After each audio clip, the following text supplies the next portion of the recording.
podcast for all things shed hunting. Today we got someone who kind of needs no introduction as well. Rise and Shed, Wes McArthur out of Utah. So shed hunter, obviously first and foremost, hunter, videographer, dad, husband. So got a lot of titles, a lot of things going on. Actually, a lot of new stuff coming out for him. So we're gonna get the lowdown on the latest from him, latest and greatest, and then we're kind of headed into that shed season. So we'll see kind of where we're at with that. So Wes, thanks again for coming on, and go ahead and introduce yourself real quick, and then we'll get rolling. No, thank you for having me. It's a privilege to be on here. And my name is Wes McArthur. I am the owner of Rise and Shed LLC.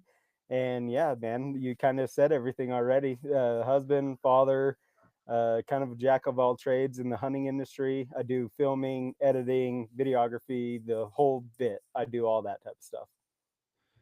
That's awesome. Yeah, I mean, there's definitely a lot to it, I guess, especially when you're starting out. I was kind of talking with Eric Chesser about that before. It's like you're kind of the jack of all trades when it comes to doing everything, doing all your own stuff too. So you got to learn that at some point if you're trying to be successful with it.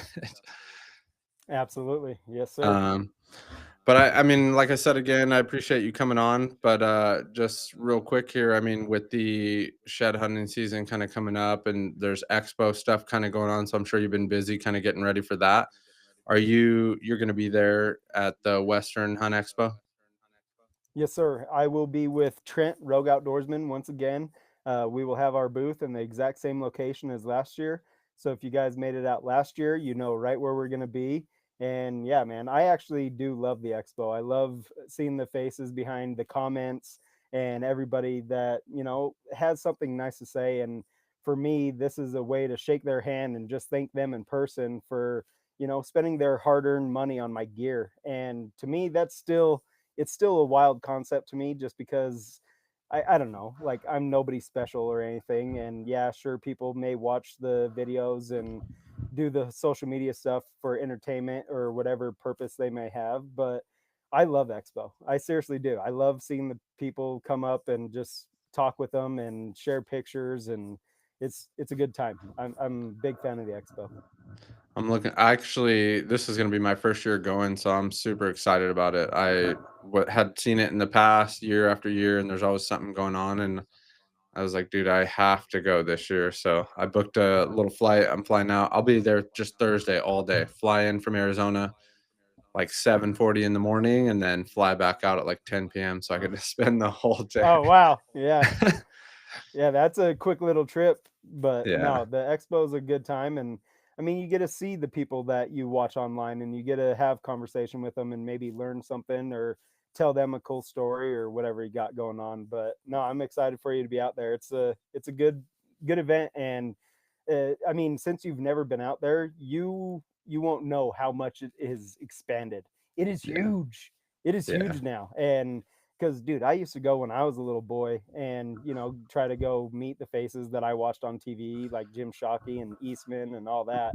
And Hmm. then now to see it and actually be a part of it, it's kind of mind-blowing. Like it still takes me out of my comfort zone and stuff, just because I am a recluse in a way. Like if I'm not out in the hills and stuff, I'm a homebody, man. Like I Hmm. don't like going out and doing all that stuff. It just, I don't know, I get anxiety over that type of stuff. But Yeah. I do love the expo though. That's a good time. Yeah, I'm definitely looking forward to that. It seems really cool, and just all the companies. There's even other guys I've podcasted with that are going to be there, so I'm looking forward to that. Get to like see them in person, meet them, and then other people. And then I think I have a few stacks of stickers, so I'm going to be carrying those around and hopefully handing those out to whoever. So Yeah. we'll see Well, and how it it's a goes. great I'm marketing excited. tool too. What's that? Yeah. It's a great marketing tool too. Yeah. Just, like you have something cool going on, get your name out there, your face in there, and introduce yourself to people, and you never know where that could take you. Yeah, that's awesome. I'm looking forward to it for sure. You just did a little bit of archery out here too, right? Arizona. Yep, I was there in late December. Oh, okay. How'd that go? You got to bring up a sore subject. But no, it was actually a damn good time. I met up with Drop Tine Outfitters. Tyne and Vince was kind of my guide, if you want to say it that way. But they took me around, showed me some awesome spots. We sat water, and it was my last full day to hunt there. We had a buck come in, or probably a mid 150s buck come into water. And before, when you sit down, you're ranging things. And I ranged to my left, range in front of me, range to my right. And in front of me was 41 yards. And to the Hmm. right side of the pond was 47. And that buck literally came in between the two. And in my head, I was just thinking 40 yards, like that's just Hmm. what I was thinking, 40 yards to 42 yards.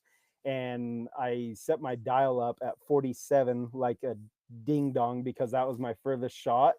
And when he came in, I was like, oh, he's, in that range. And honestly, I shot over him, shot right Yeah. over him. And he even did duck too. Like when we slow it down, you can see right where my arrow would have went. And yes, it still would have been high, but the fact that he ducked, it just shot right over the top of him. Like right to left was money. It was just I Yeah. was way too high.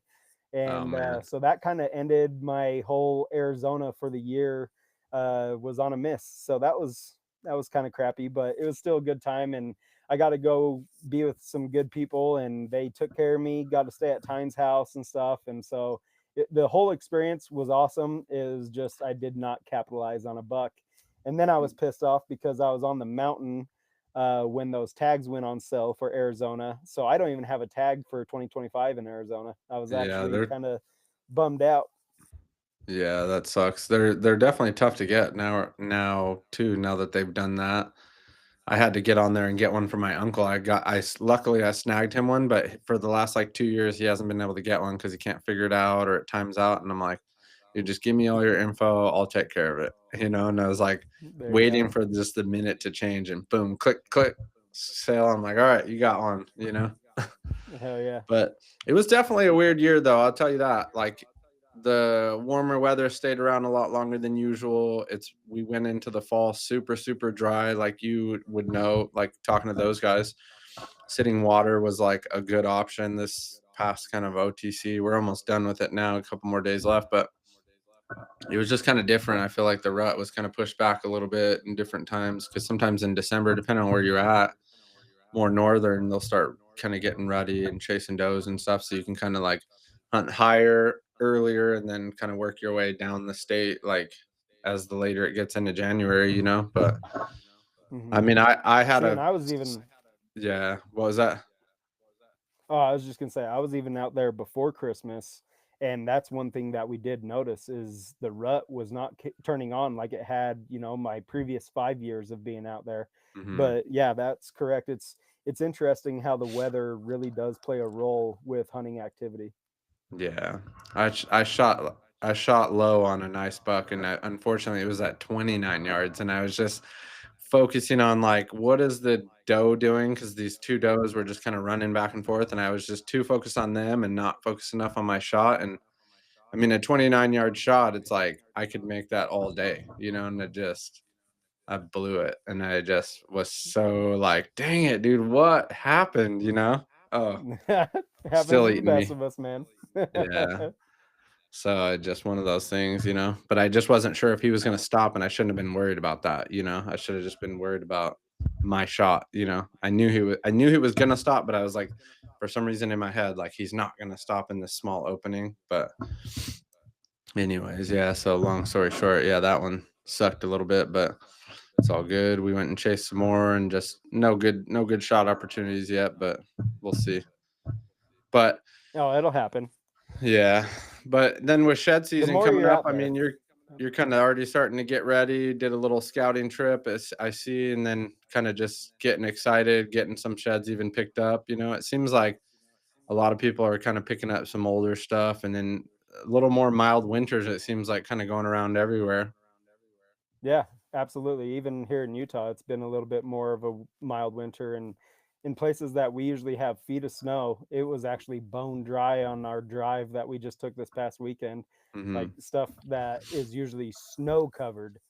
has nothing. And so it might be interesting where these animals wind up. And depending on what other storms we have come through in, the end of January into the February, March, it Hmm. might change some things up. I think we might find some antlers in areas that usually don't find antlers in because it's usually snow covered. Hmm. That'd be pretty cool. Mix things up a little bit, new country, that type of stuff. Even ours has been so weird. Today we got like a sprinkle of snow. I live like just east, like East Valley, so I live like Mesa, like Phoenix area.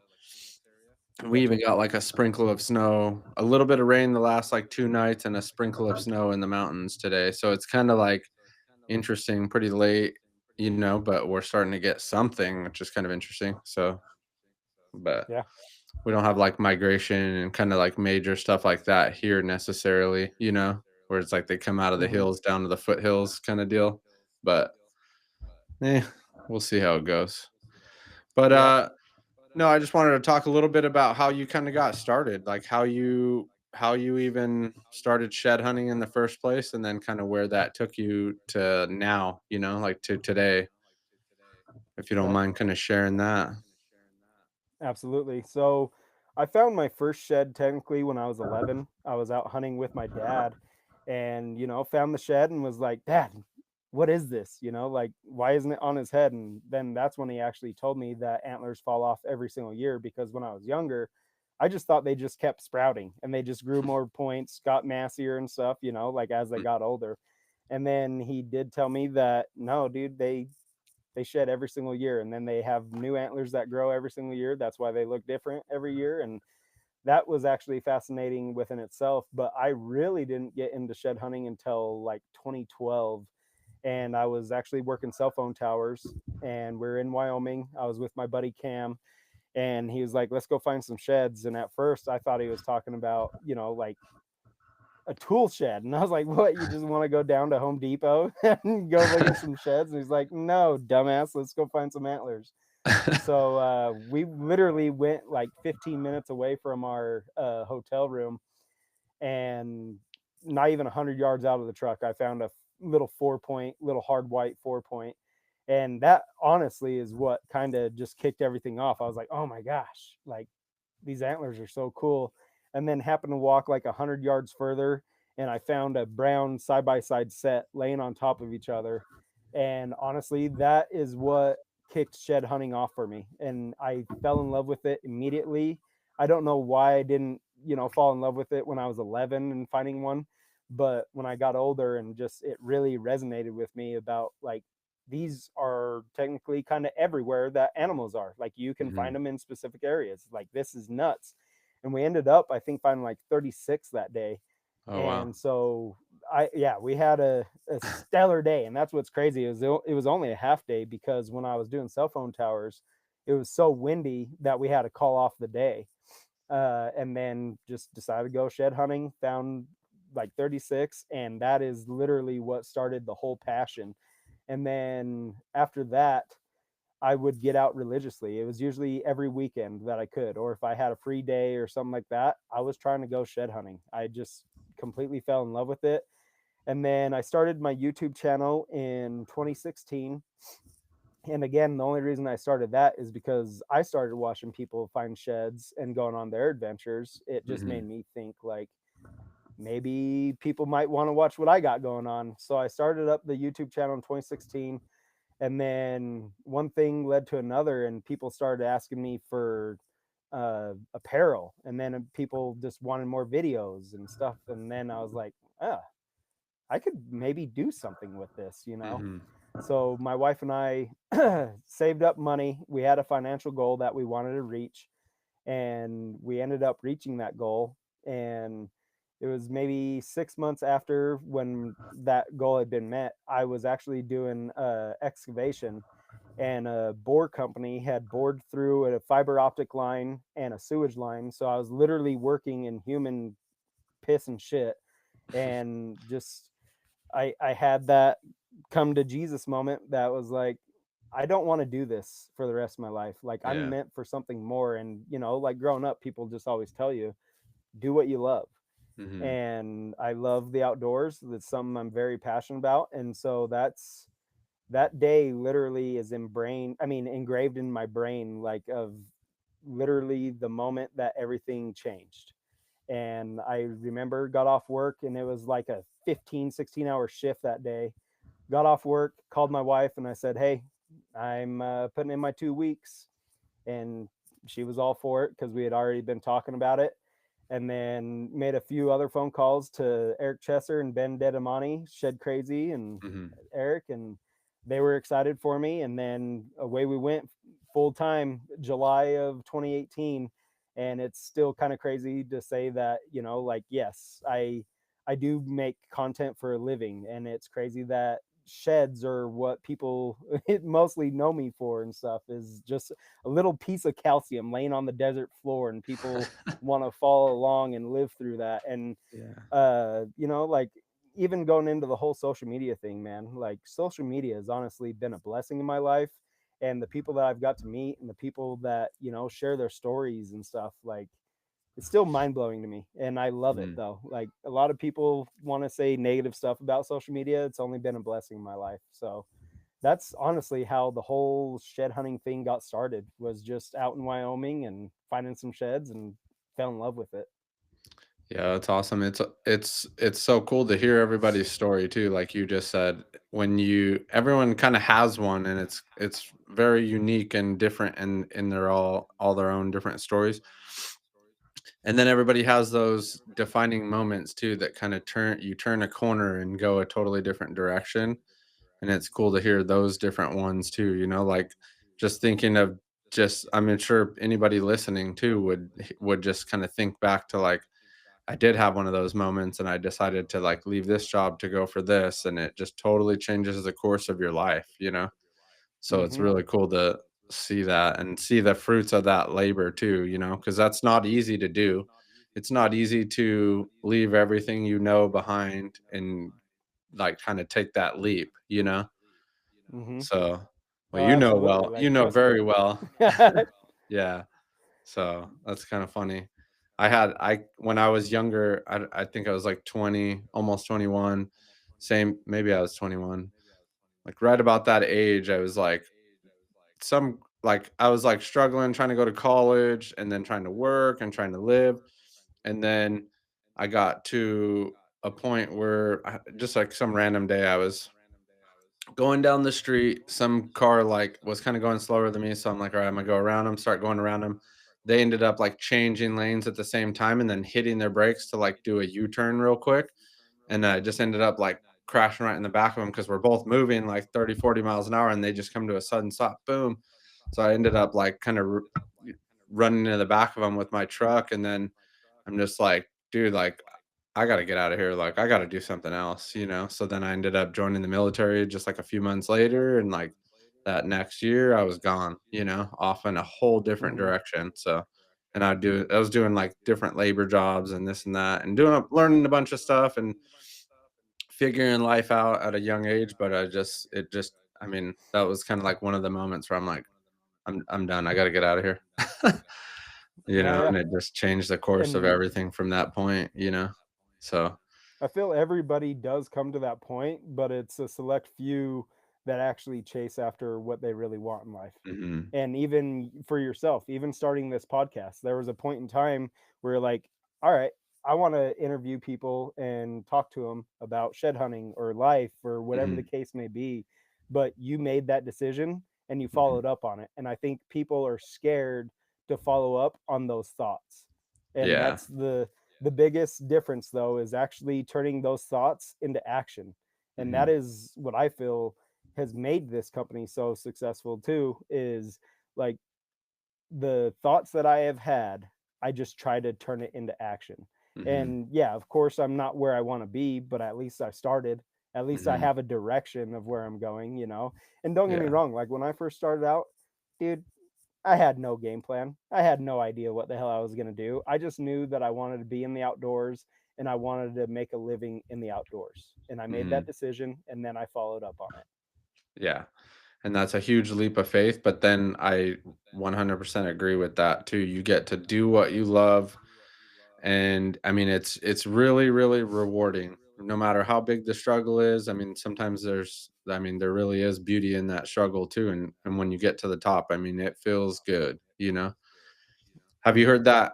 I think I heard The Rock saying it where he's just like, it's either one day or day one. Like, you choose, you Mm-hmm. know? And Yeah. Yeah. it really just comes down to that choice. Like you said, am I gonna take action or am I gonna watch somebody else do what I'm thinking? Because th there's so many other people that have probably thought of this, like, or have a much bigger platform that are like, "Oh, I can do that. I can make a podcast about it and keep going," you know, and they just didn't do it for whatever reason or just didn't think it's gonna work out, whatever the case. But and then I mean, I sat on it for several months too, half a year or a year almost, and then just decided, you know what, I'm going for it, see where it goes, you know, and then just kind of working my way through and just talking to whoever. It doesn't matter, you know, like every shed hunter, every person that comes on here has their own unique stories, and every single one of those is going to reach out and grab somebody else that may have something, or maybe light a fire within somebody else, and then they do something that they've always wanted to do or chase after those dreams that they have, you know? So it's kind of cool and 100%. to hopefully see that, you know? Yeah, But absolutely. And it's actually kind of funny. I gotta hurry and tell you this. When you very first posted up the Shedcast, just your little logo that you had, and you were just mhm, throwing it out there, dude. I seriously had like 10 people hit me up and they're like, "Tell me this is you doing a Shed podcast." yeah. And I was like, "Nope, it's not me. Somebody else is doing it." So I do got to give you props on that because it was definitely something that we had floated the idea around for a while, and Mhm, it's just like, man, I've got too much going on to do a podcast. Like mhm, the direction that I want to go is not really podcast, but I mhm. do think it is funny that when people saw that, they reached out and they're like, "Are you starting a Shed podcast?" I'm like, "Nope, not Yeah. me." That's funny because even Eric said that, when I talked to him, he was just like he screenshotted it and sent it to Ben and, like, Shed Crazy, and then they had, I think, floated that idea as well, so I'm sure you were in that combo at some point, and it's just and they do, I mean, they're at the top of the game, you know, they're at the top of the food chain when it comes to shed hunting and that kind of the hunting industry overall, just like you, and so I'm sure that idea is floated around, but everyone has so much other things going on, you know, so but it is cool to I don't know, get it out there 'cause, there's gonna be more that follow it for sure, you know? There Oh, already absolutely, is. 100%. So, Hmm. already another one kinda getting ready to start up, you know? So, Well, just think it's cool that you had the idea and you went after it and you're making it happen now. yeah. So Looking that was the whole point behind that. Yeah, no, yeah, that's funny. Yeah, definitely looking forward to it too, but with your stuff, you know, I listen to a ton of podcasts, and I know I explained that a lot for whoever's listening too, but it's like I listen to a lot of podcasts. So naturally for me, I've I'm like a kind of a lifelong learner. I want to learn about like everything in general, like what I'm doing, my other jobs, all that type of stuff. So whenever I'm doing something, it's like I want to dive in. So I've always listened to a bunch of different podcasts. I've heard you speak on other ones. I've heard everybody else speak on other ones, a bunch of that stuff. And so I mean, just diving into it, you know, it was easier for me because I've listened to podcasts for so long to just be like, you know what? There was no shed hunting one at the time. There was one other one. I mean, I got to give him credit for it. Started it, did like 2 or 3 episodes, and then just like never came back to it, you know, maybe for whatever reason. And then that was it. There's just a bunch of shed hunting episodes and like topics on it, but not one solely dedicated to it. So I'm like, well, why not? You know, that's what I look for. Hmm. Maybe somebody else is doing the same thing. Like, hey, I want to learn a little more about it, or hear from these top guys that like may just give you that one tip that gives you that edge. You know, so it just naturally, Absolutely. I felt like, you know what, I got to figure something out, and then spent a while trying to figure out a name and like mashing things together and trying this, trying that, checking things to make sure it's even available. You know, so yeah, but it worked But I out. think you did So. a good job. Yeah, absolutely. Yeah, so, But another thing I wanted to chat with you about was Hunt Wars. I've watched a ton of those videos and stuff, and you had a chance to work with them and do all the like videography and stuff for that. And if anybody's listening that's never seen it or heard of it, I mean, it's an awesome TV series put on by King's Camo, right? And they Hmm. just have basically hunts that they set up teams with, and these guys go out, and then there's some point deductions based on certain things, distances, points, all that type of stuff. It was super cool to watch for me. I watched tons of episodes of it. I've been like one, or I've been asking a couple of my buddies, like, hey, we got to put in for this, we got to put in for this, because it's only like $100 to put in for like the drawing for it, Hmm. right? How many Yep. people do you know how many people do they end up getting like applicant wise for stuff like that? Quite a bit. It just depends on the year. Yeah, just Yeah. depends on the year. But honestly, your first year was the best bet. I think we only had 47 people sign up that first Wow. year. And then once those episodes got out, people got to know it a little bit better. Then obviously, yeah, we have more entries than we had Yeah. than 47. But Yeah. yeah, Hunt Wars is just it's a hunting competition show. And it's just everyday people that get to be the star of the show. It is legit 100% random draw, Mhm. and we even do that drawing live. It's usually in June every year, but it is $100 application. And yeah, I've been fortunate enough to be with them since day one. They actually reached out on social media. They knew that I was doing my own little thing, did some filming work, did some freelance stuff, and had a meeting with the owner. And he just kind of offered me a job right there. He was like, hey, we would love to have you come film. We want to turn this into a TV show, blah, blah, blah. And at first I was like, I don't know anything about TV show and filming a TV show. I was like, I'm Mhm. willing to film, but I don't know anything with the TV portion of things. And then we kind of went a little bit without talking. And then right before the elk competition is when they actually finally got a hold of me and was like, hey, we would love you to come out and film and do this for us. And I said, absolutely, I'm Mhm. in, let's go. And so yeah, I've been able to do that with them for 5 years, do some editing for them as well. And those guys are just really good guys. And the hunting aspect of things has even made me a better hunter, just being out Mhm. there filming with these Mhm. people and seeing different strategies and tactics. And I've even made some awesome lifelong friends from the show already. And it's cool that they thought of that idea and again just ran with it. And yeah, we do have a deduction breakdown because we do want it to be ethical. We don't want Mhm. people taking 1,000-yard shots or something like that. And we do try to go after a older animal because the age class is worth two double points. And Mhm. then with like deductions and stuff, we want you to be ethical within your means of what you've practiced and what you're comfortable doing.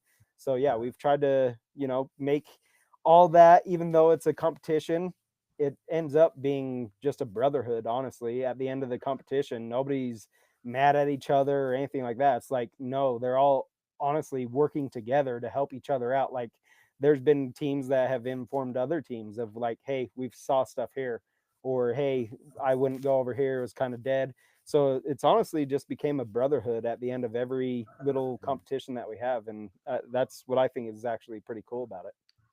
Yeah, it seems really cool. All the I don't know. I liked watching it all. It was pretty awesome.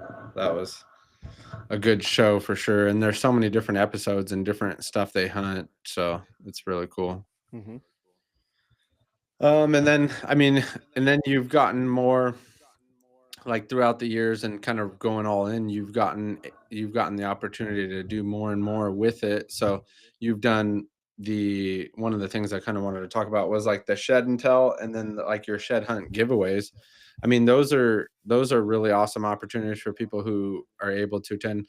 That's one of the things I've been wanting to go to. When I see it, I'm like, man, I need to get out there too. And one of those times. But tell us a little bit about the shed and tell and like how that even got started. And I know you kind of use causes to help others through some of that stuff. Yeah, so Shed and Tell, it was my buddy Matt and Matt Lee. We were talking about it would be cool to get people together with just sheds, have like a barbecue with sheds. And that was in 2019 is when we heard, I mean, was it 2019? Yeah, I think 2019 was the first time we ever did Shed and Tell. And we just kind of threw it out there on social media blast like, hey, if you would like to come out to this park, We're gonna have, food, games for the kids, and bring your sheds, your whole shed stack, and bring it out, and we'll have some fun with it. And then that kind of turned into another person reached out and said, "Hey, we have a baby with a heart defect. The family's kind of going through some rough times with medical bills and stuff." And I was like, "Oh my gosh, this is perfect." Like we have an event with a lot of shed hunters, a lot of people that would like to help out in that way. Let's just, make a cause behind it, like a cause behind Shed and Tell. And sure as shit, like we had a lot of people come together and they just raised a whole bunch of money. And from then on, I made it a point with every Shed and Tell, we're going to have a cause that we give back to. And we've had 6 Shed and Tells, and we've had a unique cause that we give back to every single Shed and Tell. And that's something that is near and dear to my heart because I love giving back. Like that Mhm. is what makes me feel whole, like that's what makes me just feel really good. Mhm. And so, yeah, for every Shed and Tell that we have a cause that we give back to. And this year, we're going to be holding it at the end of June again. Tentatively, we're thinking June 28th. So you can mark that on your calendar, Mhm. but it's usually at the end of June. And Mhm. then, yeah, from there, it just has kind of blossomed into something pretty awesome. And the last 2 years, I've had uh, smaller companies, if you want to call it that, smaller companies come out and be able to showcase what they do, what apparel they have. I mean, we've had like Baby Booners come out and they have little mini replicas, Next Gen Hunting, awesome shed hunter to follow as well, Apex Mhm. Nutrition, like a whole bunch of just little companies that are trying to get a jump start on their brand. And I think that's what's cool too, is it's kind of turning into its own little expo, if you will, Yeah. in that way. Because dude, we had people literally last year from every surrounding state from Utah. Like that blew my mind. We had people from California, we had people from Arizona, Montana, and it's just like, whoa. Like people Yeah. are literally driving hours to come out to this event. And like when you start something, and it's not like I did it by myself. Like I've had a lot of people help me out with it, but Mhm. it's like when you start something and people, want to follow it and want to be a part of it. And even, dude, literally yesterday, I had somebody reach out wanting to be a part of Shed and Tell, and they want Yeah. to set up a booth there. And so it's like, man, that's pretty crazy, and it's pretty cool that you can have a community come together and not only share stories and share sheds and stuff, but there's a big cause at the end of it, and we're giving back money to raise for this cause to help out either a family in need or an organization, foundation, whatever it is. So like Shed and Tell is actually, it's become a lot bigger than I really thought it would ever be, because I thought it would Mhm. just be like a backyard barbecue for people to come out and just have some fun. But now it's kind of blossomed into something really special, and it's something that will definitely happen every single year. And we do actually have, a couple different thoughts that we want to do a Shed and Tell, and maybe not just have it once a year, maybe do a little summer, little stroll through some different states, and maybe Mhm. have a bigger community come together and have a different Mhm. cause every single time. And so, yeah, there's some ideas being tossed around at the moment right now. It's gonna end up turning into its own expo, the Shed and Tell Expo. We'll see about that. We'll see Yeah. about that. But no, There's that a would be lot of awesome shed as long as hunters, you we can know? give back. Yep, Yeah. absolutely there is. Hmm. There's so many shed hunters, not even just in, like, the western states too. I mean, there's so many more in all the eastern states that really get into it too, you know? So, Oh yeah. I mean, that's an awesome thing, and it's cool to watch. I've watched a ton of those videos from the Shed and Tell event and stuff like that, and it's cool to watch it how you're saying it's growing each year and all the different people that went out there to support it. And I think it was a video, I don't know if it was you or if it was somebody else just walking around to each booth, checking everything out, talking to everybody, but Hmm. it looked awesome, yeah. So June 28th. Okay. Yep. Gotta mark that That's what down. we're kind of June planning 28th, right now, is everybody, June if you're 28th. listening, Yep. Shed and Tell. It's not for sure. I don't know if we want to shout that out just yet. Oh, okay. No, I'm just kidding. But no, I think June 28th is probably the day that it's going to go down. Okay. Well, everyone just pay attention to the dates in case they change tentatively, Yep. but Yep. a good event to be at nonetheless. Um, And then you've gotten the chance to do some giveaways, your bucket list tour. I was actually watching that one too. It's kind of funny. My son's always like asking me questions about the podcast, and so like every now and then he sits down here and messes around with stuff and talks on it and stuff. But um, I was telling him, I'm like, oh, I'm doing an interview with Rise and Shed, like one of the guys that we're always like watching on YouTube, just kind of like in the background of everything we're doing. It's like, oh, you're out shed hunting and then you come home and you watch shed hunting on TV. But Yep. but he's always just like cracking up and then just like, oh yeah, that's awesome, like just so ecstatic about it and different stuff. So it's kind of cool to see him light up about it and be like, you're so cool. It's hard for No, that is a cool though. you got to take your parent wins when you can. Oh, absolutely. Yeah, that's funny. But back to just kind of the nuts and bolts, I guess, of shed hunting in general. I mean, you've picked up tons of different things. Do you have any like ones that stand out, like either whether it's places or not necessarily like locations, but just like why a place stands out to you, or like favorite type of deer or elk? What do you like picking up? Elk sheds are definitely my favorite. I mean, don't get me wrong, I love just picking up any type of shed, Mhm. but elk sheds are really what get me going, and that's kind of the goal this year is going after elk sheds. That's what I want is a lot of elk sheds, and if we can find some good quality bulls, that will just icing on the cake right there. But yes, Yeah. elk sheds 100% are my favorite to pick up. They're so big too, so it's nice to see a tine sticking up somewhere and it's it's it. Yep. So, Yep. um No, that's my favorite thing though too is glassing up sheds, oh and yeah. that's one thing that I feel is very important for people to know is glassing is so crucial. You have to be glassing, and that's one of my favorite things is getting up on a tall vantage point and searching. If I could have a 360 view all around me, that is my most perfect little bench to just be sitting from is a Mhm. 360 view, and I will literally pick apart a whole hillside for a half hour if I need to. And I usually do it like reading a book. I'll start from left to right, and then like once you reach this circle you move down to the next row, and then you work from right to left, and I'll just try to Mhm. pick everything apart. And dude, I probably find 60% of my sheds from glassing. And that's one thing I feel people don't do a lot of is Mhm. they feel they just need to be boots on the ground, covering as much country as possible. But when you actually glass, it is almost like walking an area, is Mhm. especially if it's open. You can glass up pretty much anything that's just sitting right there. And instead of walking and doing a whole bunch of zigzags and stuff, it's like, no, break it down with your glass. And then you can just, go pick up the ones that you find. And then usually when you spot something up and on the way over there, you usually find something else. And so that lets you know, like, hey, this area has sheds. Now we need to start doing our circles, our Mhm. zigzags and stuff in this area. Because if you're finding sheds real close to each other, there's a good possibility you just hit a nice little pocket and then you spend time in there doing some zigzags and circles and stuff.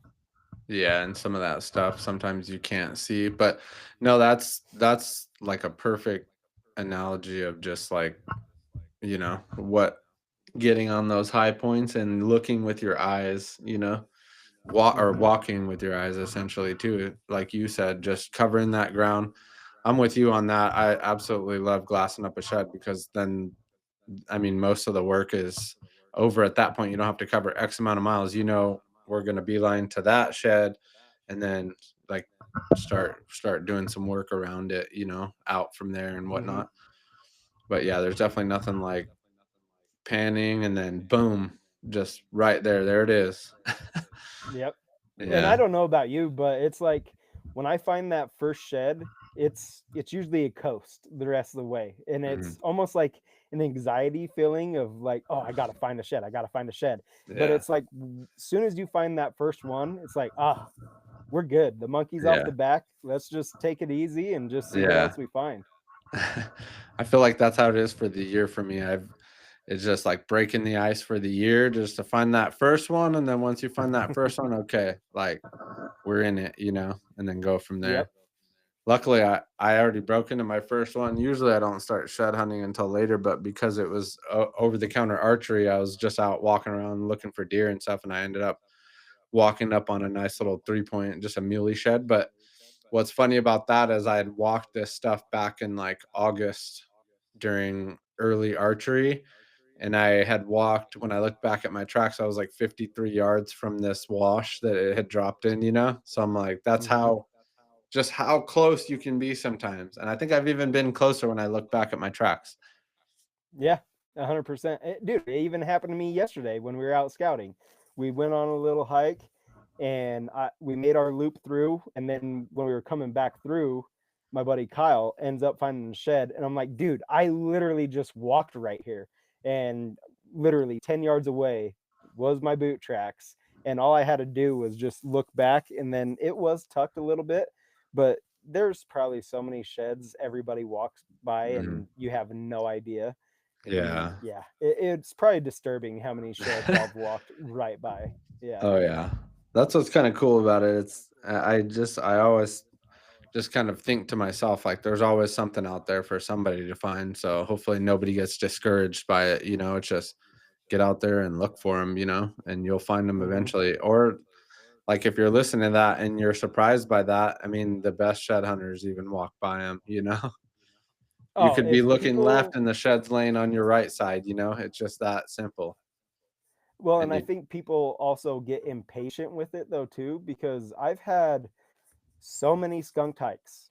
Like, and I don't post Mhm, my skunk hikes because I don't want people to just sit there and listen to me talk because I think that's boring even for myself. Like, I wouldn't want to listen to just me talk. So yeah, I don't even post the hikes that I get skunked on. It just because I don't feel it's worth people's time to just listen to me talk. But anyway, I get skunked at least once every single month. Like, no matter what, I'm getting at least one skunk hike. But I also feel people get impatient with it where if they feel they're not finding something within the first hour or two, that there's nothing in that area. mhm, No, that is so wrong. So mhm, wrong. And that's the other thing too is when you think of shed hunting just as something else rather than just shed hunting, when you're just out there in nature and you're, taking in, the scenery, you're listening to the wind, you're seeing the animals and just listen to the birds chirp. And then when you think of sheds as just a bonus, that's when I noticed that I actually started finding more sheds. When I'm mhm, actually really just concentrating on just sheds and that's my only, goal at that day, I mean, on that day, I usually get skunked those days. It's like the times that I'm actually appreciating nature for what it is and mhm. just going out on a nature stroll. That's usually when I find sheds, is when I'm Yeah, not paying attention to actually finding sheds, if that makes sense. yeah, Which like, is you're weird just to say it that way, but mm, I feel sheds are just a bonus. Like, yeah, people get discouraged when they go on hikes and they don't find sheds. And it's like, how could you be mad? Like, did you see the country that we were in? That was mhm, beautiful country. So mhm. I don't know. Yeah, I think you got to be optimistic and look at shed hunting a little bit different than just finding sheds. Because to me, Yeah, it's not definitely. just finding sheds. There's so much more into shed hunting than just finding sheds. It's therapy to me. Like, I Oh, I love being out in nature just to be out in nature. yeah, I 100% agree. Just the sunrises, the sunsets, the animals that we get to see, just everything. The cool weather and the when even when it's cold, just the sun on your face, you know, feels good. And it Hmm. just I feel like naturally, I mean, it's just we're a part of this world, so it's like good for us. It's healing. It's I mean, you put a name to it, it is that's what it is, you know, it's natural to us to be in that environment. I feel like we belong there, you know? So it's like you Hmm. get so everyone gets so busy in the cities and the streets and just it's the congestion and just so much going on, the chaos, no more or less, you know. Then you get out there and it's just calm, quiet, Hmm. and you can actually hear the world, you know, the rivers Oh yeah. or whatever, so Well, that's even actually when I'm skunked on hikes, bro, I'll seriously listen to the wind or a bird or something like that, and that will give me the direction that I need to walk. Yeah. Like, I do stupid little things out hiking all the time. Then, like, yeah, I don't know why I do it, but it usually helps though. Yeah. When I'm literally listening to my intuition and just like something gives me a sign, it usually has paid off almost every single time. Yeah. No, it works. I feel like I do similar stuff to that, but it's more like for me, I call it just like I follow the terrain. Like I just like not necessarily just like on a game trail per se, but I just like let the terrain kind of dictate sometimes where I'm gonna go, you know, Yeah, absolutely. and just kind of follow it and just I mean, there's no wrong direction to go, you know. No, no. So it tends to work out pretty good. So for anybody listening, I mean, when you're enjoying it and you're just doing what you're supposed to be doing, then you stumble on some good stuff. Obviously, there's pre-scouting, putting yourself in the right area, picking the right locations are obviously big keys to this, but being out there in general, the ability to wake up with breath in your lungs and to be able to see and walk and all that is a gift in itself. So I feel pretty thankful every day I'm waking up, you know. 100%. No, and I like that attitude. Absolutely, 100%. Another thing I wanted to talk to you about was just like your advocacy. I know you have a story behind that, so I just wanted you to kind of share your story on that, and I wanted to kind of talk a little bit about that. But I support it. I like it. So before I want to give a spoiler, but let you tell it, and then we'll talk Yeah, about so your 10%. oh, Yeah, yeah. go ahead. Oh, I was just gonna say, I didn't mean to cut you off there. My No, bad. you're good. Your computer, well, your screen's freezing, so I didn't know if you were done or not. So my bad. But yeah, when I was 17 years old, my biological father committed suicide, and obviously having that happen has played a role in my life ever since then. And with me just being a person that always wants to give back and stuff. So for every sell at my website, I donate I donate $1 to the American Foundation of Suicide Prevention, and that's another way that I can give back. And not only that, it's like everybody that purchases something at my website, they're also giving back as well, just because I do donate that dollar for every sale. And it's just something that is definitely very near and dear to my heart. And, like I've gone through depression, I've gone through those dark times, I've had suicidal thoughts. Mhm, And I don't know, like for me, I've even had other people reach out and tell me about their story and their dark times and stuff. And I feel that's one thing that as men, we have to be strong and can't show emotion and can't be scared of anything, and yeah. I feel that is the total wrong way to look at life. Some of the best men I know are not afraid to show their feelings, to show their character, to show who they are as an individual.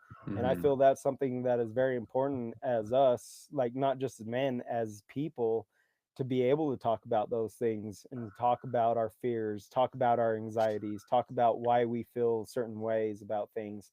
And yeah, that's just something that I feel is very important, is being able to express yourself and mhm, being able to just find a friend that's just willing to listen. And it's not like they need to fix anything, it's just, no, you just need to listen. And more times than not, just listening to somebody just kind of unload verbal vomit on you is so therapeutic, and it helps them too, because they're mhm, they're releasing whatever they're feeling right here.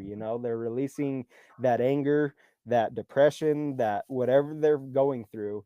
That's under a release, and that's something that everybody needs to do. And mhm. nobody's Superman, nobody can just go through this life by themselves. Like everybody needs that one person that they can you know find strength in. And yeah, that's kind of something that has definitely played a role since I was 17, and that's one way that I know how to give back. So yeah. Yeah, it's such an important cause and such something that just kind of runs rampant through. it doesn't matter where you're at too. It's not something that's at the lowest levels. It's from the very bottom all the way to the top when it comes to like suicide awareness and people struggling with different things, you know? And I had that Mhm. same thing. My younger brother took his life a couple years ago, and it just kills me that I couldn't be there for him like on that day. You know, like every time I seen him, he struggled. He struggled like back and forth with like addiction and doing good, not doing good, doing good. And it just like sometimes people, I don't know, I feel like I learned a long time ago not to like judge people for anything. So sometimes people are just like quick to, you know, like push push them out of the way and like no, don't have them around and stuff. And every time I seen him, you know, I just got to a point where it's like, dude, you know, I love you. I want you to do good. And I mean, that's all I want for you, you know. So, but I mean, it caught up with him, you know, and he, you know, I couldn't imagine the amount of pain that he went through, like kind of going through with it. But you know, there's like you said, there's just sometimes there's no outlet for that, and so you hope that either people listening or anywhere around that there is resources and you're donating to them, and there's hospitals and different stuff, you know, that are hotlines and stuff like that that people utilize. They do use them and they do work. And I've seen it personally because I'm a nurse in the emergency room. And so I get to see that and I get to help with that. So like I feel like I'm a part of those stories sometimes when I'm like talking to them and they're, you know, they're like, I just, you know, I can't do it anymore. And I feel like for me when I see it now that I get to say I get to say what I couldn't say to my brother, you know? Mhm. That hold on. You're good, bro. I get to say what I couldn't say to my brother, that you're important and that we want you here, you know? So, Mhm. and that is like my way of like trying to just pull people back, you know? So Mhm. Well, I and two, I solely think it could support be that therapy for you. cause you do. What was that? I was just gonna say, but I think that in a way is therapy for you too. Being Mhm, able to talk to people and say what you wish you could have said to your brother, but now, and I don't mean this wrong in any way, but like you couldn't have said that to your brother because you didn't know, you mhm, know. But now when you're talking to these people and you know that you're going through it, now you have a chance to help save them. You have a chance to help get what you're feeling right here off your chest because of the things that you wanted to say to your brother. And I feel though too, like I don't feel like we're computers and we just shut off. I feel mhm, that our soul, our energy, or whatever you want to call it, I feel it goes somewhere. But I do also feel like we have those people who have passed on, we have them around. And I mhm, also feel that, you know, like this is almost like your brother telling you, like, hey, this person needs to hear this right now, but it needs to come from you, you mhm, know, like if that makes sense. And I know a lot of people don't agree or don't think like I do, and that's okay. But to me, that's what's happening in that moment. And like he's giving you strength on the other side to help these people through what they're going through. So, no, dude, and I appreciate you even tell me that. And you know, and it's okay to get emotional about that stuff, man. Like, there's definitely times that I'll be talking to my friends, and it's just one day that it hits me harder than others, you know. And I feel that's okay though. Like I feel it's okay to cry. I feel it's okay to show that emotion because at least you care, you know, at least you want to help make a difference, at least you want to be there for that person. And I mhm. feel that's what's important. So Yeah, no, I'm glad I get that chance to talk to people about it and just say, "Hey," you know, like sometimes I'll just tell them like, "Hey, can I tell you a story?" You know, like this is I couldn't imagine what you're going through right now, but I do know what it feels like to carry I do know what it feels like to carry the weight of my brother's casket, you know? And I just tell them that mhm. like you're important and we're here to help you. And that's exactly what I want to do, you know? And so And I feel like we see good come from that, so it's cool to see that, and like you mentioned, you're donating to these suicide awareness and prevention, and I've seen those lines work, like, "Oh, no, they called the hotline, and we went out to them and we helped them out," we brought them in, and we start from there, You start at Mhm. ground zero, and you work your way back up, so Mhm. it's cool to see that come full circle, like, from donating to it to it being used in the process and it working. So that's kinda cool to see, on that back end. So I wanted to tell you that, that I've seen that, like, on the back end where it works, and it's cool to see that and cool to put those together. So, Well, I thank you appreciate for that very everything much, you do and for that, and every sale that you do and everybody that supports you is also part of that cause, So, and for well, and anybody listening since to that, like, I mean, like Wes said, it's okay to struggle, and it's okay to have to start back at completely over and figure your way back up and build yourself back up. And I mean, that's what life's about. That's what supporting each other's about. That's what I like about the hunting community and just communities in general. When they come together, we can do really great things for people, for each other. absolutely, and just since we're on the topic, it's okay to go to therapy. I was one of those people that I felt if I had to go to therapy, I was broken. Mm, And it took me a long time to realize everybody needs therapy. And that's honestly when my life changed, is when I went to therapy. I learned coping mechanisms. I learned how to, because I'm like a light switch, dude. Like I go off real quick, short little fuse, and it's game over.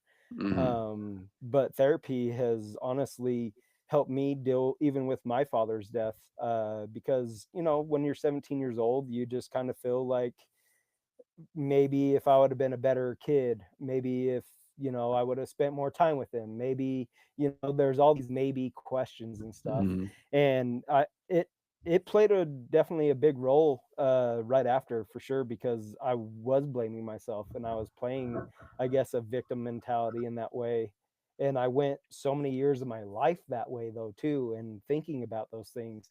And therapy honestly got me to break that mold. Like it got me out of that phase of my brain where no, it's not my fault. Like, no, he made the decision he made, and that's a personal decision. mm, And but through therapy, because it's helped me with my anger, it's helped me with my anxiety, it's helped me with all these different things that I felt is a problem in my life, and it mm, affected my day-to-day activity. But it is okay to go get therapy. And for anybody listening to this right now, I'm definitely one of those people that did not want to go to therapy. I'm one of those people that thought I was broken. Therapy, I feel, saved my marriage. Therapy, in a sense, saved my life, and has definitely made me a better person, because now I know how to control my emotions and control those things that used to really set me off. So, and I don't mean to go on this little topic spill, but I feel it's important to let people know that it's okay to go to therapy and it's okay to go get help. You're not absolutely. broken, and everybody is here for a reason, and there is somebody that loves and cares about you 110%. You just need to find your tribe, and you need to keep close with your tribe. Definitely. And I always just let them know, like, it's more or less just a bad day, not a bad life, We just gotta get you through it. So, Yep. and I mean, that is the truth, though, like you said, when we get to go out and when you're in a hard time, you're not thinking about that, you're kinda tunnel visioned on what's going on, and when you get back out, even for us, like, in the outdoors, and you get to see these beautiful places and these really good country, and then you're reminded of just, like, as hard as life can be, it can be easy, and as kinda ugly as it can be as just as beautiful, so it's like a good mix in there, and you just gotta yeah, everyone has ups and downs, so that's awesome that that support and that kinda just what you mentioned, just there is everyone's here for each other, and it's awesome to see the community come together and help each other for that, for sure. 100%. But no, we covered quite a bit, like tip wise and stuff. Just that glassing and being patient, and when it comes to shed hunting, and kind of not always in the wrong area. It's just got to look in the right places when it comes to stuff like that. And then I just want you to kind of plug in everything that, just in case. I mean, I know most people probably know where you're at and all that, but just in case, YouTube, socials, all that type of stuff, plugging in so people can follow along with everything you're doing. Yep, we're on YouTube, Instagram, Facebook, TikTok, all of it, and it's just under Rise and Shed. That's where you can find everything. And riseandshed.com is where you can find the website, the apparel, and yeah, that's pretty much all I do, man. That's awesome. Yeah. And it's good to see it continuing to grow, like we talked about with the shed and tell and all that, and just everything you do for everybody. So I mean, I appreciate what you do for everybody, all the content you guys put out. I mean, it is cool to watch and follow along with everybody's stuff, and just, I mean, be in it, be out there doing it. It's motivating to get yourself up and out the door and onto your own things too, so it comes full circle, I feel like. But Absolutely. yeah, man, I appreciate you coming on, and thanks for everybody for listening. And again, I mean, if you're ever struggling, there are resources out there. So I want everybody to know that we care about you, people around you care about you, and you may be having a bad day, but it's not going to be a bad life. So get through those tough times. It's not. Don't be afraid to get help, and get back out there, get back on your own 2 feet again, and just keep pushing forward. So thanks again for everybody for listening. Wes, thank you. I didn't mean for it to get so dark and deep at the end there, but I mean, that's what life's about. Lifting each other back up Absolutely. from the dark times. No, for sure. No, thank So, you, man. I appreciate the opportunity to come on and tell a little bit about the story and some tips and tricks, and just thank you very much. yeah, I appreciate it. Thanks again, everybody, for listening. I just hit the end button, and then it just kind of makes sure we're loaded up. I'm not sure why. Normally it's loading like along the way, but it looks Yeah, it like was you're saying it's only 37% uploaded on my end.